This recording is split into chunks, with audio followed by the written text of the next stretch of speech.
V dnešnom svete chceme jazdiť čo najlacnejšie, chceme mať čo najčistejší motor a chceme samozrejme chrániť aj prírodu. Vy máte na to recept, ako toto všetko môžeme dokázať? Áno, dobrý deň. My máme na to recept a volá sa Supertech. Je to takéto naše zariadenie, ktorého sme distribútorom na slovenskom, poľskom a českom trhu. Je to veľmi jednoduché zariadenie, ktoré sa montuje v priebehu pár minút do palivovej nádrže a funguje na jednoduchom princípe. Časť paliva, ktorá sa normálne nedokázala spáliť, je okysličená a nevychádza už von cez výfuk ako škodlivé emisie, ale je efektívne spálená, čiže poprvé chránime prírodu a šetríme aj palivo. A vieme si ukázať, ako to funguje?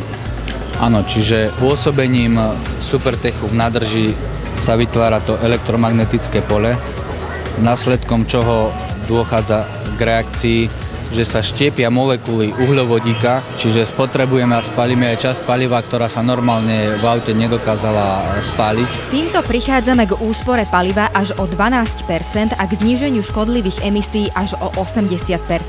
Každých 10% škodlivých emisí, ktoré výjdu z výfuku, predstavuje 1,7% úspory paliva. Ďalšou výhodou je, že jednotlivé modely nie sú rozdelené podľa typu motora, či už ide o benzínový alebo dízlový, ale podľa veľkosti nádrže. Máme kategorizáciu od 40 do 750 litrov.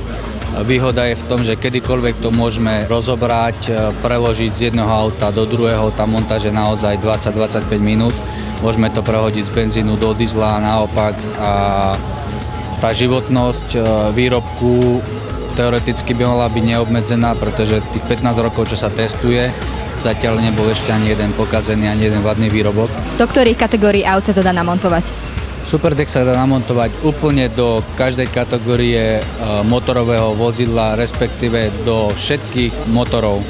To znamená od štvorkoliek, vodných skútorov, závesných motorov, cez kamióny až kompletne do všetkého. Dôležité je len to, aby prostriedok bol v pohybe, pretože ten pohyb je základom toho vytvárania elektromagnetických vln a základom celej tej funkčnosti výrobku.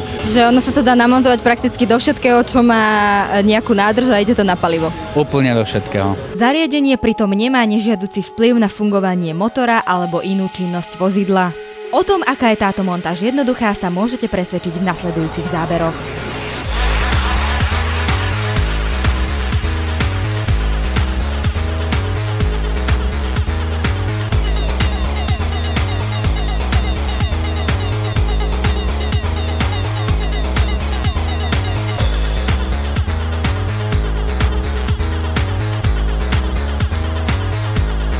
To by sme neboli my, kebyže si nejaký ten kúsok nenamontujeme do nášho auta, takže o pár týždňov sa k tejto téme vrátime už aj s našimi skúsenosťami.